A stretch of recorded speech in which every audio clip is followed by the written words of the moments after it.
Hello everyone.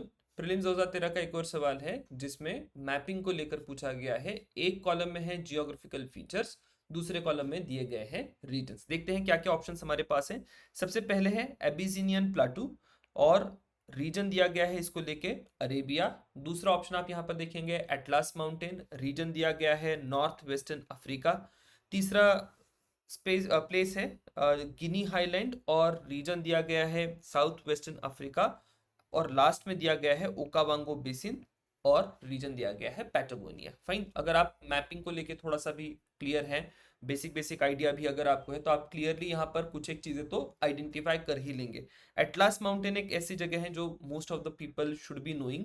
तो ये atlas mountain जो है it is in north western Africa, right. क्योंकि आप जब भी एक स्टैटिक प्रिपरेशन करते हैं, फोल्ड माउंटेन्स जब भी आप प्रिपेयर करेंगे तो फोल्ड माउंटेन में कई बार आप एटलास माउंटेन की भी बात करते हैं, तो उसको लेके फिर आप यहां पर क्लियर अगर होंगे तो डायरेक्टली आप आंसर पिक कर सकते हैं। अब आंसर तो पिक हो गया है, लेकिन ये भी पता होना चाहिए कि बाकी की जो भी आपकी प्लेसेस है वो एग्जैक्टली कहां पर है और आगे चल के उनको लेके क्या क्या सवाल पूछा जा सकता है। अब सबसे पहले यहां पर दिया गया है एबिसिनियन प्लाटू। अब ये जो एबिसिनियन प्लाटू है इसके लिए ऑप्शन दिया गया था अरेबिया। अरेबिया नहीं है। Again this particular region is Africa. Which part of Africa? Typically आप इसको कह सकते हैं कि ये नॉर्थ ईस्टर्न अफ्रीका की बात है। अब यहाँ पर मेरे पास मैप्स भी है, मैप से भी हम लोग देख लेंगे कि कौन सा रीजन कहाँ पर एग्जैक्टली लोकेटेड है और बाद में फिर I also have a lot of information कि इन सारे ही रीजन को लेके क्या क्या इन्फॉर्मेशन आपको ध्यान में रखनी होगी। Now next region I have here is Atlas mountain. Location देख लेंगे मैप पे, इंफॉर्मेशन भी कर लेंगे। गियाना हाईलैंड्स की यहाँ पर बात करी गई है, अफ्रीका को लेकर ऑप्शन दिया गया है, अफ्रीका नहीं है। This is in south America. Fine. Last option है ओकावांगो बेसिन, ये पैटागोनिया में नहीं है। This is in the southern parts of Africa. Fine, तो इस प्रकार से सिर्फ एक ही ऑप्शन यहां पर करेक्ट है, atlas mountain that is given in north western Africa.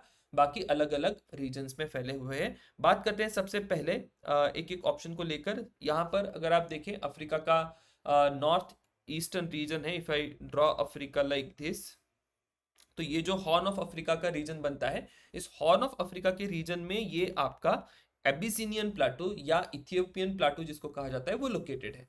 अब ये न्यूज में बना रहता है, क्यों? Ethiopia itself will be in news umpteen number of times. अलग अलग चीजों को लेके इथियोपिया न्यूज में होता है। अगर आप यहाँ पर जियोग्राफिकल फीचर की बात करें तो ये जो एबिसिनियन प्लाटू है इसी रीजन में आपको ये रिफ्ट वैली की शुरुआत होते हुए भी दिखाई देगी। ये भी ध्यान में रखिएगा कि ये जो एबिसिनियन प्लाटू है कहाँ तक फैला हुआ है, कौन कौन सी कंट्रीज इसमें इन्वॉल्व है। तो यहाँ पर आप देख सकते हैं एक इथियोपिया आपको ध्यान में रखना है, यहाँ पर जिबूती तक ये फैला हुआ है। इधर आगे अगर आप जाइएगा तो एरिट्रिया करके एक कंट्री है, so on and so fourth.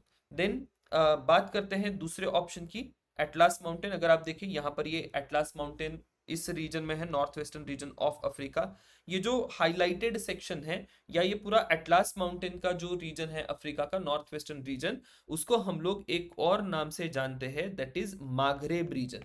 ये भी सवाल पूछा जा सकता है कि ये माघरेब रीजन एग्जैक्टली कहाँ पर है, या माघरेब रीजन आपको आइडेंटिफाई करना होगा। तो माघरेब रीजन मतलब कौन सा region? This is north western Africa. Fine, तो यहाँ पर आप देखेंगे दिस इज एटलास माउंटेन जो कि सेपरेट कर रहे हैं यहाँ पर यूरोप और अफ्रीका को। क्लियर? कंट्रीज भी ध्यान में रखिएगा। ये एटलास माउंटेन का रीजन जो है it is spread over mostly Morocco, थोड़ा बहुत हिस्सा आपको अल्जीरिया में भी दिखाई देगा। मागरेब रीजन की बात करें तो ये लीबिया, अल्जीरिया, मॉरिटानिया और मोरक्को, एडिशनली यहाँ पर आप टूनिशिया भी देख सकते हैं थोड़ा सा जूम इन करें तो। सो ये सारी ही इंपॉर्टेंट रीजन है। Why this keeps in news, ठीक है। कंटिन्यूसली अफ्रीका के ये कई सारे रीजन आपको न्यूज में बनते हुए दिखाई देंगे।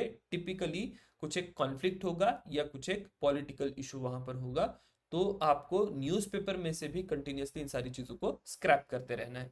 बात करें अगले मुद्दे की, this is the Okavango basin. Fine, Okavango एक रिवर है।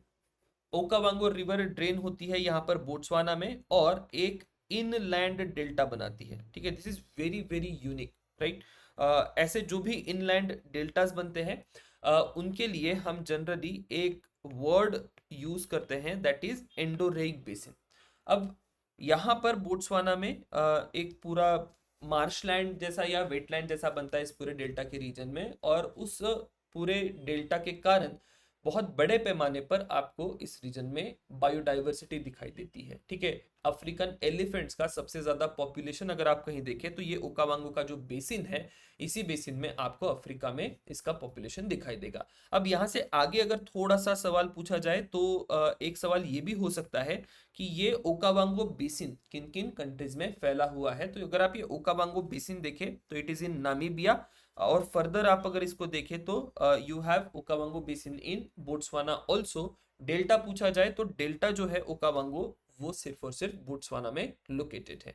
बात करते हैं अगले रीजन की, गयाना हाईलैंड्स यहाँ पर दिए गए हैं। अब ये गयाना हाईलैंड्स जो है this is this particular part of south America, right. और यहाँ पर अगर आप देखें तो ये रेन फॉरेस्ट का पूरा रीजन है, this is all rain forest region of south America. Amazon का जो बेसिन है और फिर अमेजोन बेसिन भी कंटिन्यूअसली न्यूज में बना रहेगा। एट द सेम टाइम ये जो गयाना हाईलैंड्स है उसी रीजन को लेके अमेजोन रेन फॉरेस्ट को लेके न्यूज में बना रहेगा, क्योंकि बहुत बड़े पैमाने पर डिफोरेस्टेशन की प्रोसेसेस यहाँ पर हो रही है। तो ये आपका एक कंटेम्प्रेरी इशू बन जाता है। तो ये तो लोकेशन तो ध्यान में रखनी ही रखनी है। यहाँ पर एक और लोकेशन मैं एडिशनली बता दूं, दैट इज फ्रेंच गयाना। तो you can see French Guiana here. Now why French Guiana is important, ये क्यों पूछा जा सकता है, रादर ये पूछा गया भी है। अगर आप 2010 के पहले के कुछ पेपर्स देखें तो वहां पर फ्रेंच गयाना को लेकर सवाल पूछा गया था, और सवाल ये था ये एक्चुअली यूरोपियन स्पेस एजेंसी का सैटेलाइट लॉन्च सेंटर है। इंडिया भी जब भी कोई हेवी सैटेलाइट्स स्पेस में रखने होते हैं तो इसी सैटेलाइट स्टेशन की मदद से वहां पर सैटेलाइट रिलीज करते हैं। तो उस कारण से फिर ये फ्रेंच गयाना जो है ये न्यूज में कई बार बना हुआ है। Fine, so that is about exact locations. अब थोड़ी सी इंफॉर्मेशन भी देख लेते हैं। Now when it comes to Abyssinian plateau, Abyssinian plateau के लिए एक और टर्म यूज करी जाती है, that is roof of Africa. Abyssinian plateau is a major source of Blue Nile river, जो कि ब्लू नाइल और व्हाइट नाइल दो रिवर बन के नाइल रिवर बनती है, तो उसको लेके फिर यहाँ पर सवाल बन सकता है। फर्दर वोल्केनिक प्लाटू है ये, वो भी आपको ध्यान में रखना होगा। हॉर्न ऑफ अफ्रीका का एक बड़ा ही इंपॉर्टेंट पार्ट है। अब यहाँ पर करंट अफेयर्स का कोई एक इशू देखे तो there is one dam which is being built on Nile river, जिसको कहा जाता है ग्रैंड इथियोपियन रिनेसा डैम। और ये जो ग्रैंड इथियोपियन रिनेसा डैम है वो इजिप्ट और सूडान में एक कॉन्फ्लिक्ट के तौर पर आप उसको देखेंगे, या इस पूरे ही रीजन में एक मेजर रिसोर्स स्कार्सिटी जो है वो वाटर रिसोर्स की स्कार्सिटी आपको दिखाई देती है, और फिर उसको लेके कई बार यहाँ पर कॉन्फ्लिक्ट बनता है। तो ये ग्रैंड इथियोपियन रिनेसा डैम ये हो सकता है कि आगे चल के एक और कॉन्फ्लिक्ट का मुद्दा बन जाए। बाकी फिर एनवायरमेंटल डिग्रेडेशन और डिफोरेस्टेशन के मुद्दे यहाँ पर बने हुए हैं। गयाना हाईलैंड्स की बात करें तो अमेजोन बेसिन का पार्ट है। एक बहुत ही इंपॉर्टेंट पॉइंट आपको यहाँ पर ध्यान में रखना होगा कि एंजल फॉल्स जो है it is located in here. Current affairs में क्या क्या मुद्दे चल रहे हैं तो ये ऑलरेडी हम लोग बात कर चुके हैं कि अमेजोन बेसिन का जो डिफोरेस्टेशन का इशू है उसको लेके फिर ये न्यूज में बना रहता है। एटलास माउंटेन के बारे में हम लोग जान चुके हैं, मगरेब रीजन में ये लोकेटेड है।